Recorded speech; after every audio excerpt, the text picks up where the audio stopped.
The dark and chaotic world of the Hells Angels and the life of their famous boss, Sonny Barger.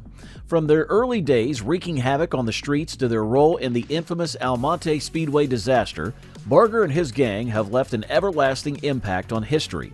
Join us as we uncover the untold story of the undisputed Hells Angels leader who defies every reasonable boundary.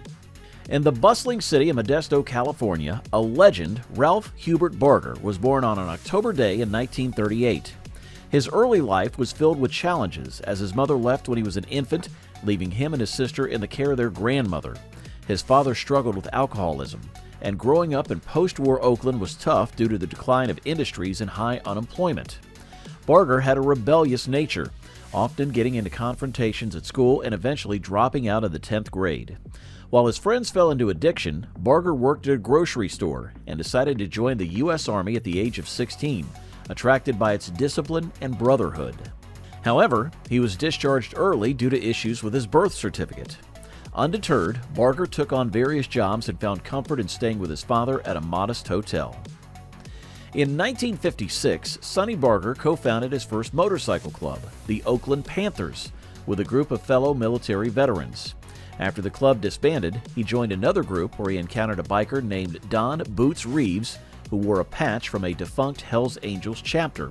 Inspired by this encounter, Barger and his companions formed their own Hells Angels club on April 1, 1957, adopting the iconic Death's Head logo.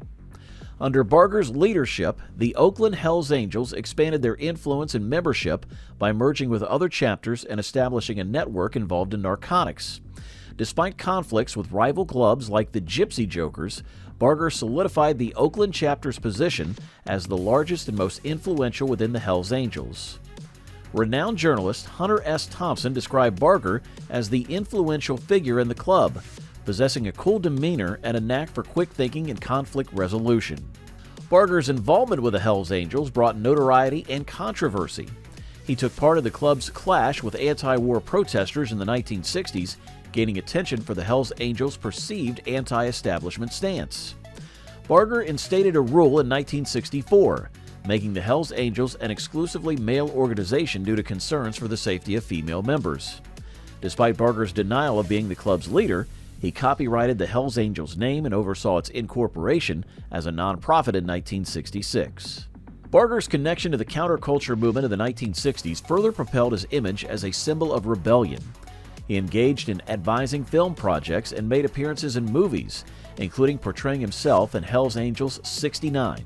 However, he developed a dislike for Hunter S. Thompson, whom he considered fake and unimpressive. During this period, Barger and the Hells Angels engaged in a controversial arrangement with the Oakland Police Department. They handed over weapons acquired on the black market to secure the release of jailed Hells Angels members.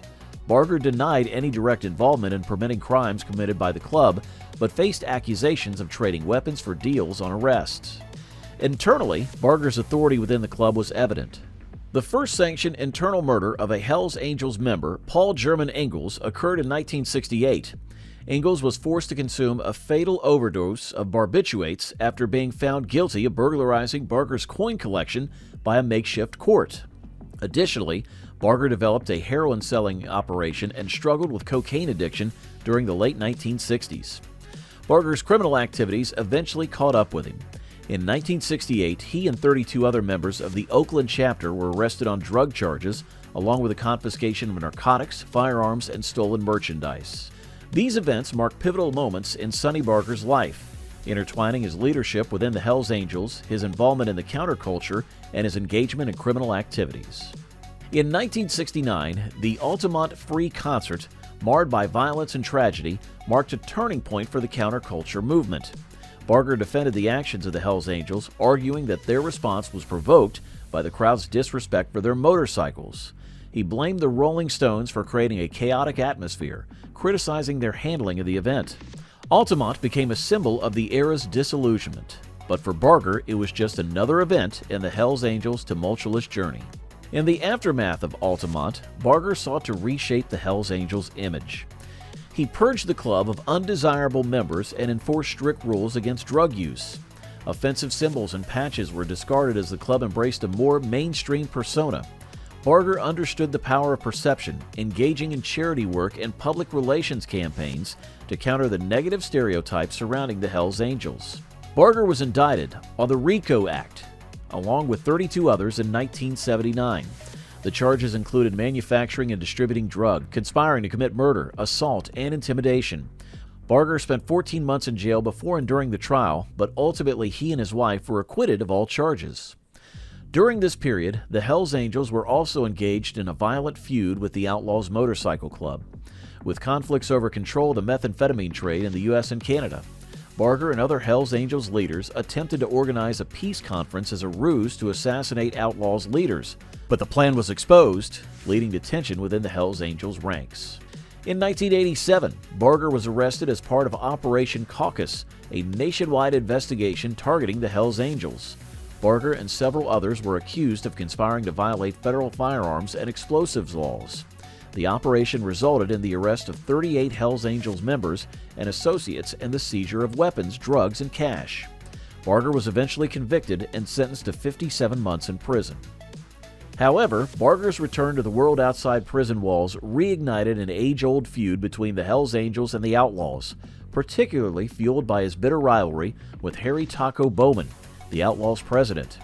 Philip Reich, a member of the Detroit Police Department motorcycle gang unit, described the conflict as a never-ending battle for supremacy, a relentless struggle that mirrored the infamous Hatfields and McCoy's feud. In an effort to ease the escalating tensions, Bowman organized peace talks with George Christie, the president of the Ventura Hells Angels chapter.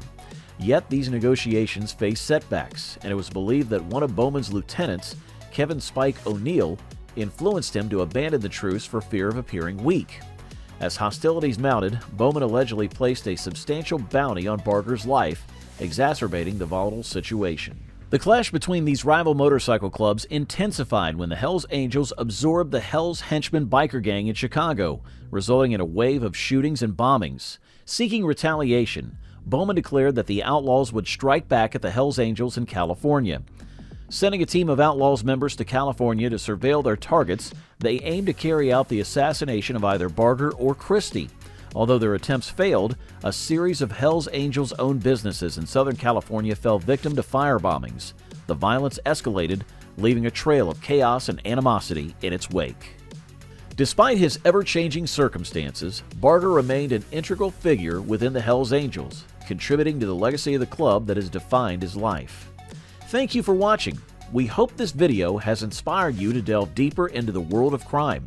If you enjoyed this content, don't forget to like, share, and subscribe to our channel for more updates.